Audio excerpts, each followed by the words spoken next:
Okay, सो आज की ये डिस्कशन मेरे और उस हर एस्पिरेंट के बीच में एक डायरेक्ट एंड डीप कन्वर्सेशन होने वाला है, जो लोअर मिडिल क्लास से हैं, जो रूरल बैकग्राउंड से आए हैं, सेमी रूरल बैकग्राउंड से आए हैं, और वो सिर्फ एक एग्ज़ाम की तैयारी नहीं कर रहे हैं, वो एक सपना लेकर चले हैं अपने घर से, और उनके कंधों पे एक जिम्मेदारी है अपने परिवार की तकदीर की तस्वीर को बदलने का।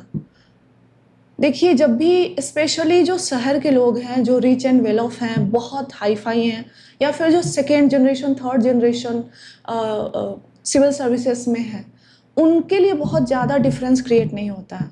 बट जो पहला जनरेशन सिविल सर्विसेज में आता है, स्पेशली आईएएस आईपीएस बनता है, उसका सिर्फ फ्यूचर नहीं बदलता, उसकी आने वाली जनरेशन की लाइफ नहीं बदलती, उसके पेरेंट्स, उसकी पूरी फैमिली का स्ट्रक्चर, उसके दादा दादी की लाइफ और उसका जो पुराना खानदान है, उस पूरे खानदान की तस्वीर बदल जाती है। तो इस समझ के साथ, इस जिम्मेदारी के साथ, और यकीन मानिए मैं बिहार से हूँ और गांव से हूँ, मेरी अपब्रिंगिंग गांव से हुई है एक अच्छे लंबे खासे समय तक। तो हर वो चीज़ जिससे एक एस्पिरेंट गुजरता है, गुजरी हूँ, मल्टीपल स्टेजेस पे फेल किया है इस एग्ज़ाम में, मिसगाइड भी हुई हूँ, और स्टूडेंट्स को मेंटर भी किया है, कंटेंट में भी काम किया है, हज़ारों कॉपियाँ इवेल्युएट किया और पढ़ाया भी है। तो हर तरह के एक्सपीरियंस के साथ आज आपके सामने बैठी हूँ, इसी कन्विक्शन के साथ आपके हर सवाल का जवाब देती हूँ। और आज भी जो आपका सवाल है कि how to make notes of current affairs, इस सवाल ने मुझे कहीं ना कहीं मेरा एक कोई इमोशनल एस्पेक्ट है जिसको टच किया है, और जिसकी वजह से मैं ये डिस्कशन बना रही हूँ।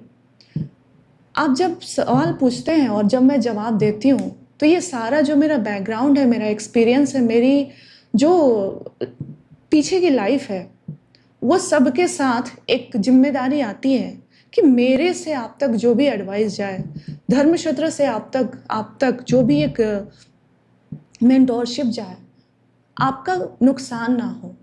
तो जब मैं इतनी जिम्मेदारी से जवाब देती हूँ, तो मैं आपसे भी एक्सपेक्ट करती हूँ कि आप मेरी बात को समझें, उसको पूरी तरीके से सुने कि एग्जैक्टली मैं क्या कह रही हूँ। जैसे सीसेट के वीडियो में कमेंट आया था कि आपने कहा कि सिर्फ कंप्रीहेंशन कर लो हो जाएगा। मैंने कहा कि बिना कंप्रीहेंशन के नहीं होगा, और कंप्रीहेंशन को कैसे करना है ये बताया। मैंने ये कहा कि आप पूरा नहीं कर सकते, 5 करिए, 10 करिए, 20 करिए, होगा ही होगा। अब ये क्यों लाना पड़ रहा है? क्योंकि आप जब किसी को सुन रहे हैं तो पूरी तरह से सुनिए या फिर मत सुनिए। ऐसे में मिसगाइड, सामने वाला कन्वे कर रहा अपने प्योर इंटेंशन, लेकिन आपके पास जो आ रहा है एक छोटा सा क्लिप सुन लिया एंड मूव ऑन कर गए, वो आपके लिए फ्रूटफुल नहीं होगा। So coming back to the question कि how to make notes of current affairs for UPSC. But मेरा आपसे इसका काउंटर सवाल है, 2 सवाल है कि why you have to make notes for current affairs, and secondly कि ये बात आपके दिमाग में किसने डाला कि आपको करेंट अफेयर्स के लिए नोट्स बनाना ही है। तब तो अगर ये बात आप तक आई है तभी आप हाउ पूछ रहे हैं, अदरवाइज आप पूछते कि शुड आई मेक नोट्स और नॉट, राइट। तो जो भी इस तरह की आपको सलाह दे रहा है, he is not your true mentor. जहाँ से भी आया है उस इंसान की नीयत सही नहीं है। I have been in that place जहाँ पे कोई मेंस दिया हुआ पर्सन मिल जाता था तो ऐसा लगता था कि भगवान मिल गया, और उसके मुंह से निकले हुए सारे बात एक लकीर होती थी। मैंने भी करंट अफेयर्स के, मुझे भी कहे गए थे नोट्स बनाने के लिए, और बहुत समय वेस्ट होता है, बहुत समय वेस्ट होता है, और इवेंचुअली कुछ प्रोडक्टिव नहीं निकलता। सो फर्स्ट थिंग फर्स्ट कि आपको ये हाउ के जगह आपको ये पूछना था कि should I make notes of current affairs और नॉट। तो मेरा जवाब है कि देखिए, आपको करेंट अफेयर्स के नोट्स बनाने की ज़रूरत नहीं है। क्यों कह रही हूँ? ये बहुत टाइम टेकिंग प्रोसेस है, एक स्ट्रक्चरल प्रोसेस है, और जहाँ तक मैं समझ रही हूँ कि जो फ्रेशर्स हैं, बिल्कुल जो नए एस्पिरेंट्स आए हैं इस प्रिपरेशन में, या फिर जो 2026 के लिए टारगेट कर रहे हैं, और मैक्सिमम जिसका एक अटेम्प्ट हुआ है, उनके ये सवाल होंगे, क्योंकि 2-3 अटेम्प्ट के बाद मैच्योरिटी आ जाती है, उनको समझ में आता है कि उन्होंने पहले 2 साल में कहाँ टाइम वेस्ट किया है। आपको करंट अफेयर्स का नोट्स नहीं बनाना है।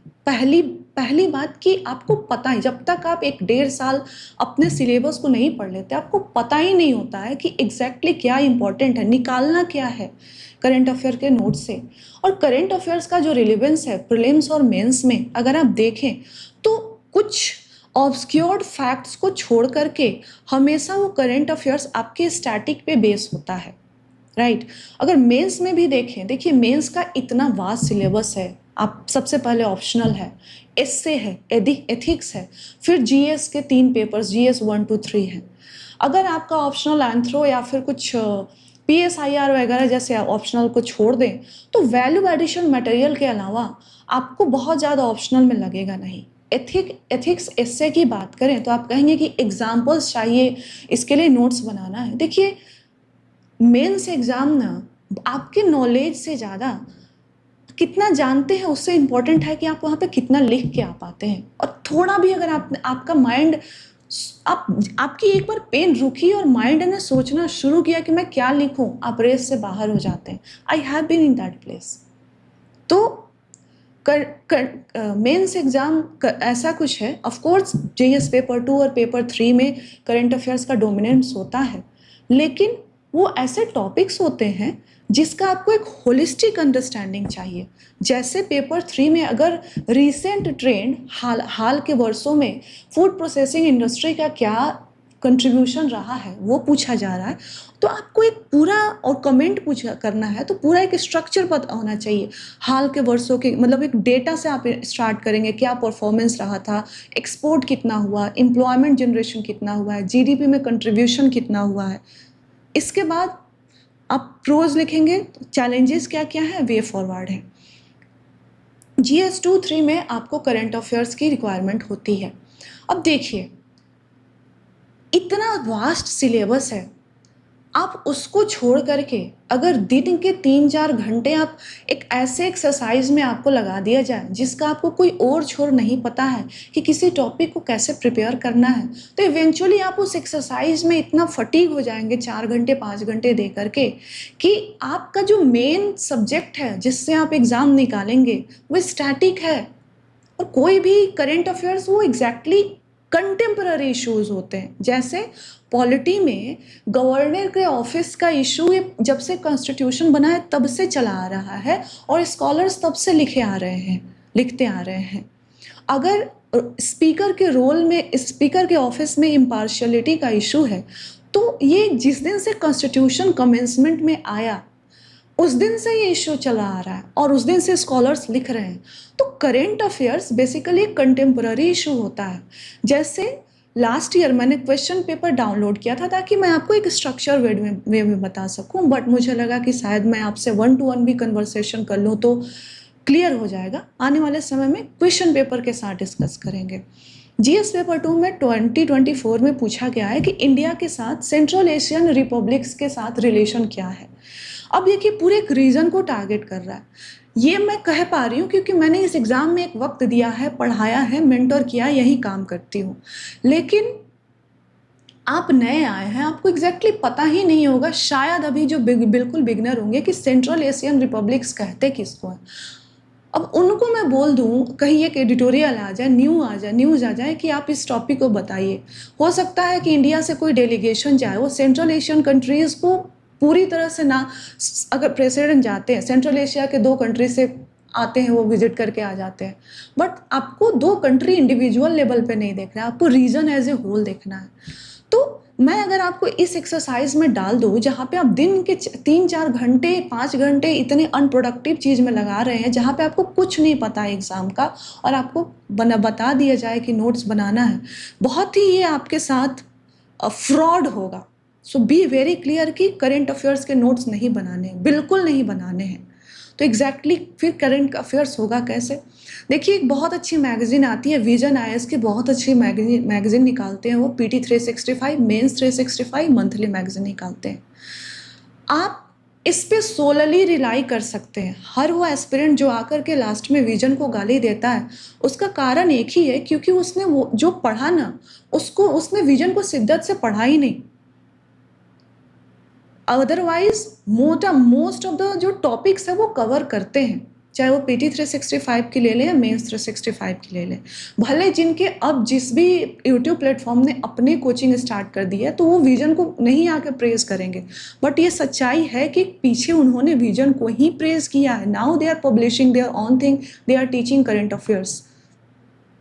सो आपको एग्जैक्टली करंट अफेयर्स में करना क्या है? देखिए, अगर आप बिल्कुल बिगिनर हैं तो आपको बस एक न्यूज़पेपर को फॉलो करना है, और इतनी उसमें 1 घंटे से ज़्यादा समय नहीं देना है। पहली चीज़, न्यूज़पेपर पढ़ना है, सिर्फ पढ़ना है, उससे नोट्स एक वर्ड नहीं निकालने हैं।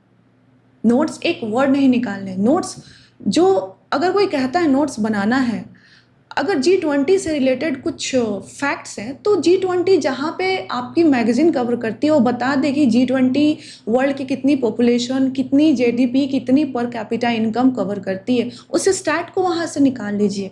देखिए, मेंस में ना इशू ये नहीं होता है कि क्वालिटी कंटेंट लिखना, इशू ये होता है कि एवरेज लिख करके आप पेपर कंप्लीट कीजिए।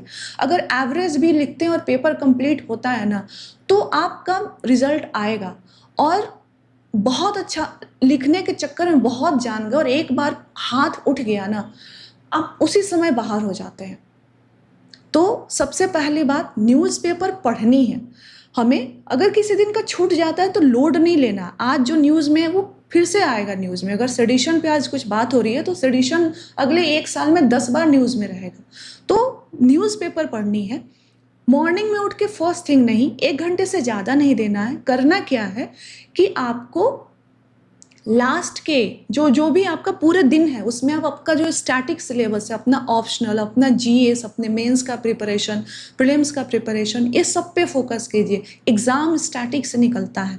सबसे लास्ट में आप 1 घंटा देंगे, और उस 1 घंटे में सीधा आप फर्स्ट पेज के बाद एडिटोरियल सेक्शन पे चले जाएंगे, और आपका टास्क रहेगा कि 2 एडिटोरियल मुझे पढ़ना है, बस 2 एडिटोरियल पढ़ने के लिए मैं ये इसलिए कह रही हूँ, क्योंकि ये आपको एक वोकैब बिल्डिंग में हेल्प करता है। इवेंचुअली आप उसको, आपकी वो मेंस में हेल्प करेगा। एंड आपको ब्रॉडली पता रहेगा कि इस महीने में किन किन टॉपिक्स पे स्कॉलर्स ने लिखा है। आप टॉपिक देख लिया, उनमें से कोई भी 2 आपने उठाकर पढ़ना है डेली। बिल्कुल नोट्स नहीं बनाना है, उसके बाद उस न्यूज़पेपर को रद्दी में डाल देना। हो सकता है ऐसा समय आए कि 1, 2, 3, 4 दिन, हफ्ते, 10 दिन तक आप न्यूज़पेपर आ रहा है लेकिन पढ़ नहीं पा रहे, इसलिए इसका बर्डन नहीं लेना। वो 10 दिन का न्यूज़पेपर आपको रद्दी में डालना है, क्योंकि ऐसा कोई बात नहीं है जो दोबारा रिपीट नहीं होगा। करंट अफेयर जैसी कोई बात नहीं होती, या तो स्टैटिक इशू होता है या फिर कंटेम्प्ररी इशू होता है, यानी ये चीज़ें हमेशा सर्कुलेशन में रहती है।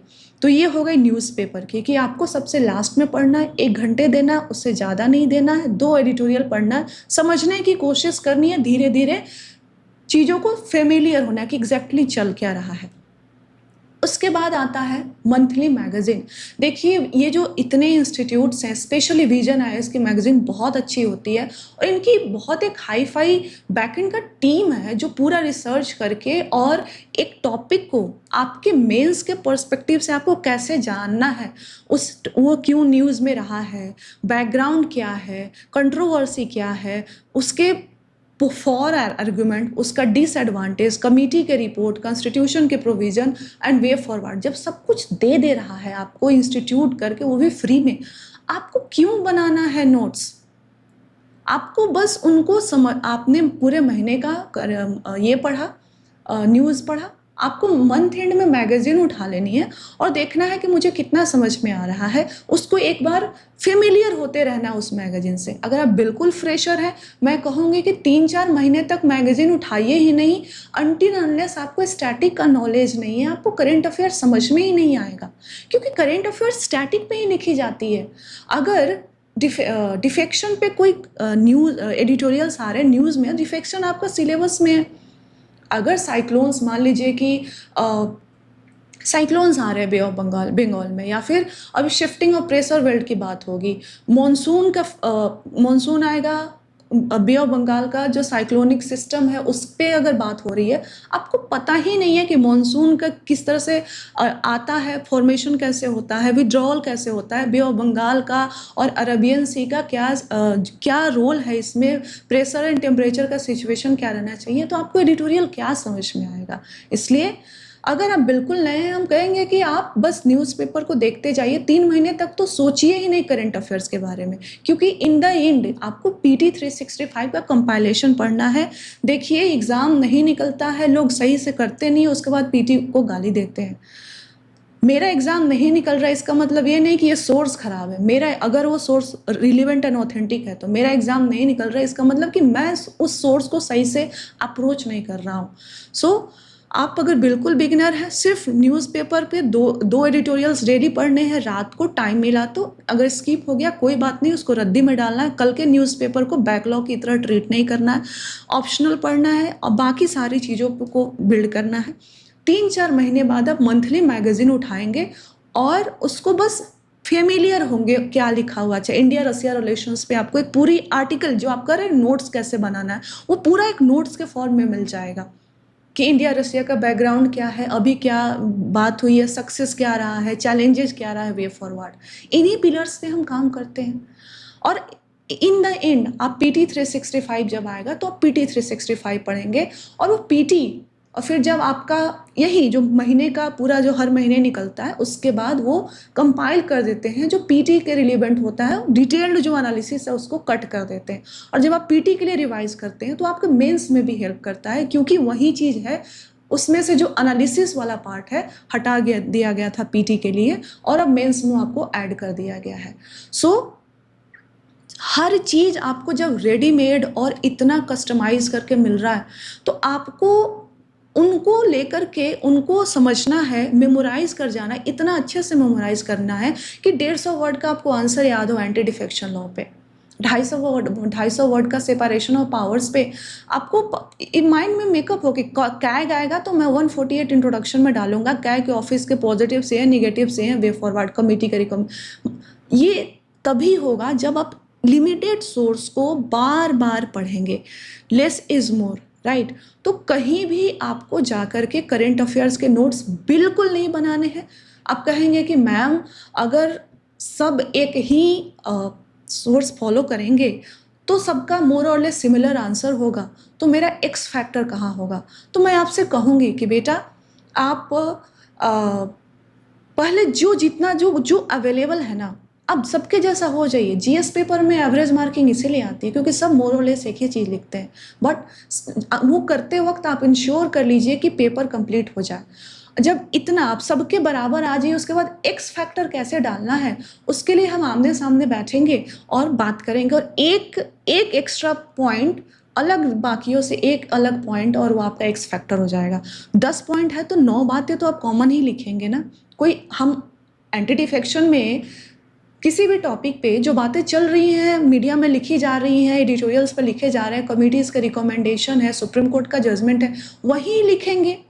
अब कोई एक एक्स्ट्रा पॉइंट एक्स फैक्टर के लिए हम अपना टाइम पर डे 3-4 घंटा नहीं इन्वेस्ट कर सकते हैं, जो वेस्ट कर सकते हैं। जो करंट अफेयर्स प्रिपेयर होता है उसकी एक डेडिकेटेड टीम होती है जो रिसर्च करती है। आपको बिल्कुल एक इंसान का काम ही नहीं है, तो आप अपना टाइम बिल्कुल वेस्ट ना करिए, मेंस के प्रिपरेशन में लगिए। एक अगर कोचिंग स्टार्ट किया है तो कोचिंग जाइए, नहीं तो एक टेस्ट सीरीज ज्वाइन कर लीजिए, और हर टॉपिक का वैल्यू एडिशन मटेरियल आप विजन से ले सकते हैं जैसा भी, और लिखना स्टार्ट कीजिए। हम आंसर राइटिंग पे भी आएंगे कि कैसे आंसर राइटिंग करना है, बट कोई कहीं भी ये माइंड में डाउट नहीं रहना चाहिए कि आपको करंट अफेयर्स के नोट्स बनाने हैं। ये utter wastage of your precious time. जो इंसान इतने अपने छोटे से कंधों पे इतना बोझ लेकर चला है ना, पूरे खानदान का बोझ और अपनी तकदीर के साथ साथ सबकी तकदीर बदलने का बोझ, वो उसके टाइम को इस तरह से वेस्ट करना, इस तरह के गलत जजमेंट्स देना, ओपिनियंस देना, उसके साथ बहुत नाइंसाफ़ी है। हमारे ही धर्म क्षेत्र पे एग्ज़ाम के 7 दिन पहले किसी मैडम का कमेंट आया था, लेडीज़ हैं, लड़की हैं, वो फीमेल एस्पिरेंट है, कि वो टेस्ट सीरीज़ लगा रही हैं और टेस्ट में नंबर नहीं आ रहा, वो पैनिक हो रही हैं। मैंने उनसे पूछा कि आपको कौन कहा है 7 दिन पहले टेस्ट लगाने के लिए? उन्होंने कहा माई मेंटर। ये मेंटर कहाँ मिलते हैं? इनसे मुझे भी जानना है कि एग्जैक्टली ये कौन से दुनिया के लोग आए हुए हैं ये, जो इस तरह की बातें स्टूडेंट्स को सजेस्ट कर रहे हैं, और उनका टाइम, एनर्जी, मेंटल स्पेस सब कुछ देखिए। पहले 1-2 अटेम्प्ट में इतनी एनर्जी होती, इतनी जान लगा के लोग पढ़ते हैं कि बाद में अगर नहीं निकले 1-2-3 अटेम्प्ट में, तो घर का माहौल, अपना कॉन्फिडेंस लेवल, ओवरऑल साइकोलॉजी सब कुछ हैम्पर हो जाता है। तो बहुत जिम्मेदारी होती है जब आप किसी कैंडिडेट को कुछ सजेस्ट कर रहे हैं तो। मेरा टेक, मेरा ओपिनियन, मैं एक अथॉरिटी, एक जिम्मेदारी से आपको यहाँ से ट्रांसलेट कर रही हूँ। करेंट अफेयर्स का नोट्स बिल्कुल नहीं बनाना है। आपके पास ऑलरेडी इतना कुछ है पढ़ने के लिए कि उसी को आप स्ट्रॉन्ग करते करते रह जाएंगे। कोशिश करना है कि दिसंबर तक आपका ऑप्शनल कवर हो जाए। आप मेंस का टेस्ट सीरीज लगा लीजिए। मैं आऊँगी, अभी कुछ यूट्यूब पे ये भी हो रहा है कि प्रीलिम्स का बुक मत पढ़ो, मेंस का पढ़ो। देखिए, बुक्स अलग अलग नहीं है, अप्रोच इस पे मैं एक बार, मेरी तबीयत शायद कल मैं बेहतर फील करूँगी तो इस पे बनाऊँगी।